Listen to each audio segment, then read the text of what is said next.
కల్తీపై యుద్ధం ప్రకటించింది హెచ్ఫాస్ట్ టీం. ఈసారి నెయ్యిపై ఫోకస్ చేసి భారీగా కల్తీ దందా గుట్టురట్టు చేసింది. నగర వ్యాప్తంగా 130 నెయ్యి తయారీ విక్రయ కేంద్రాల్లో ఏకకాలంలో సోదాలు జరిపి 36 టన్నుల కల్తీ నెయ్యి, ముడి పదార్థాలు, కెమికల్స్ను స్వాధీనం చేసుకుంది. ప్యూర్ దేశీ నెయ్యి పేరుతో కల్తీ నెయ్యి విక్రయిస్తున్నారు కేటుగాళ్లు. ఆకర్షణీయమైన ప్యాకింగ్, బ్రాండింగ్ పేరుతో వినియోగదారులను బురిడీ కొట్టిస్తున్నారు.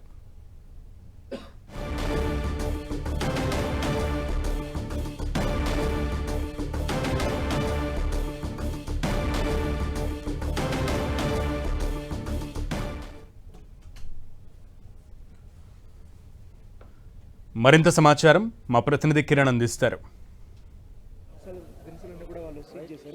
పీల్చే గాలి దగ్గర నుంచి తినే తిండి వరకు అన్ని కల్తీ చేస్తున్నారు కల్తీ రాయలు. హైదరాబాద్ నగరంలో పెద్ద మొత్తంలో కూడా నకిలీ నెయ్యిని స్వాధీనం చేసుకున్నారు హెచ్ఫాస్ట్ అధికారులు. సుమారుగా 25 క్వింటాల కల్తీ నెయ్యిని కూడా వారు స్వాధీనం చేసుకున్నారు. దీనికి సంబంధించి కూడా ఈ విషయాలు చూస్తే కూడా ఎవరు నెయ్యి తినని చెప్పాల్సి, ఎందుకంటే కొన్ని కెమికల్స్ను మిక్స్ చేస్తూ వాళ్ళు నాసి రకంగా ఈ నెయ్యిని తయారు చేస్తున్నారు. కేవలం ఎలాంటి నామ్స్ పాటించకుండా కూడా వీరు ఇష్టారాజ్యంగా ప్రజల ప్రాణాలతో చెలగాటమాడుతున్నట్టుగా చెప్పాల్సిన విజువల్స్లో చూసుకోవచ్చు మనం.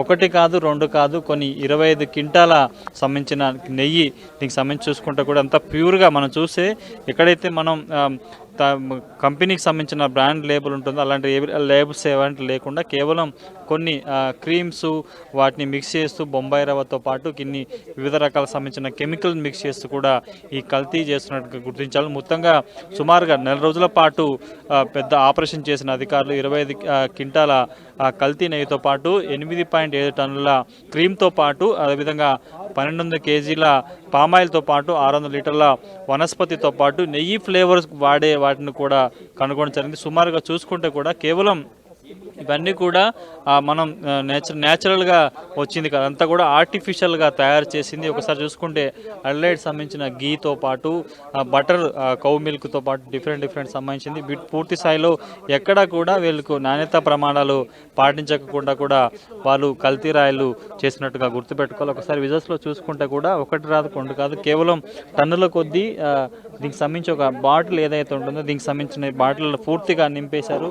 దీంతో పాటు చిన్న జార్స్ను కూడా వీరు ఏర్పాటు చేశారు. ఒకసారి విజువల్స్లో చూసుకుంటే ఈ జార్స్, ఈ 100 గ్రామ్స్ ప్యాకెట్స్తో పాటు ఇలా ఒక్కొక్క ప్యాకెట్ సంబంధించి ఇవన్నీ కూడా మనం మార్కెట్లో చూసుకుంటే లూజ్గా క్వాంటిటీగా లభించే ఈ నెయ్యికి సంబంధించిన పాయింట్. కానీ ఇవన్నీ నిజంగా ఆవుతో పాటు విధుల సంబంధించిన వాటి నుంచి తీసిన గేదెల నుంచి తీసిన నెయ్యి ఏదో ఒకటి కాదు, పూర్తి స్థాయిలో కూడా కెమికల్ మిక్స్ చేస్తూ ఇలాంటి మిక్స్డ్ మిల్క్ పౌడర్తో పాటు ఇలాంటి సంస్థ వాటితో పాటు వీటితో ఒకసారి చూసుకుంటే మన విజువల్స్లో ఈ కెమికల్స్ ఈ బాక్స్లో ఏవైతే కనిపిస్తున్నాయో వీటికి సంబంధించి కూడా పూర్తిగా కెమికల్స్ చూపిస్తూ వాటిని అన్నింటిని కూడా చేసే ప్రయత్నం అయితే చేస్తున్నారు. పూర్తిగా డాల్టా, గీతో పాటు ప్రతి వస్తువును కూడా చూసుకోవచ్చు. స్టాచెస్, బొంబాయి రవ్వతో పాటు ఇక రకరకాల ఫ్లేవర్స్ని కూడా వినియోగిస్తున్నారు. పూర్తి స్థాయిలో కూడా దీనికి సంబంధించింది కేవలం మనం చూసుకుంటే అచ్చమైన నెయ్యిలా మనకి కనిపిస్తుంది కాదు, ఏది కూడా ఇక్కడ నిజమైనది కాదు, టేస్ట్ ఉండదు. కేవలం బొంబాయి రవ్వ ఇతర సంబంధించిన ముడి పదార్థాలను మిక్స్ చేస్తూ కూడా చేస్తున్నారు. కేవలం తినే నెయ్యే కాదు, మన పూజా సామాగ్రిలో వాడే సంబంధించిన నెయ్యి, వాటి సంబంధించిన నూనె ఏదైతే ఉందో అది కూడా ప్రస్తుతం చూసుకోవచ్చు ఈ ఫ్లేవర్లో కనిపిస్తుంది. ఇది ధూపదీప నైవేద్యాల కోసం మనం కూడా ఎక్కువగా ఆలయాల్లో మన ఇంట్లో గుడిలో వాటికి సంబంధించి 3 గుత్త పూజ చేసుకునేటప్పుడు ఈ నూనెను కూడా మనం వేస్తాం. కానీ ఇది ఖచ్చితమైన ఇది పూజ సంబంధించిన నెయ్యి నూనె కాదు, కేవలం ఆర్టిఫిషియల్గా తయారు చేసి ఇందులో కొన్ని కెమికల్స్ను మిక్స్ చేసి కూడా కేటుగాలు రెచ్చిపోతున్నట్టుగా మనం చెప్పాల్సి ఉంటుంది. పూర్తి స్థాయిలో ఈ కెమికల్స్, ప్రమాదకరమైన కెమికల్స్ వాడినప్పుడు గుండెతో పాటు జీర్ణాశయం సంబంధించిన వాటి మీద ఎక్కువగా వీటి మీద ప్రభావం చూపే అవకాశం కనిపిస్తుంది. కేవలం మీరు 2-3 రోజుల్లో చేసిన జాయింట్ ఆపరేషన్ కాదు, కొన్ని నెలల పాటు హెచ్ఫాస్ట్ అదేవిధంగా ఫుడ్ సేఫ్టీ అధికారులు కలిసి అన్నిటిని రైడ్ చేసిన తర్వాత 90 అవుట్లెట్తో పాటు మ్యానుఫ్యాక్చరింగ్ సంబంధించిన ఏదైతే కర్మాగారం ఉంటే వాటిని చేసిన తర్వాత వాటికి సంబంధించిన ల్యాబ్ టెస్ట్కి పంపించి అక్కడి నుంచి కూడా పూర్తి స్థాయిలో వివరాలు సేకరించిన తర్వాత కూడా ఇవన్నీ కల్తీ మాల్గా పోలీసులు గుర్తించిన పరిస్థితి కనిపిస్తుంది. ప్రస్తుతానికైతే అంశానికి సంబంధించి కూడా పోలీసులు అనేక రకాల సంబంధించిన పూర్తిగా ఐడెంటిఫై చేసిన తర్వాతనే కూడా చేసినట్టుగా కెమెరా పర్సన్ భిక్షపతితో కలిసి కిరణ్, 10 టీవీ, హైదరాబాద్.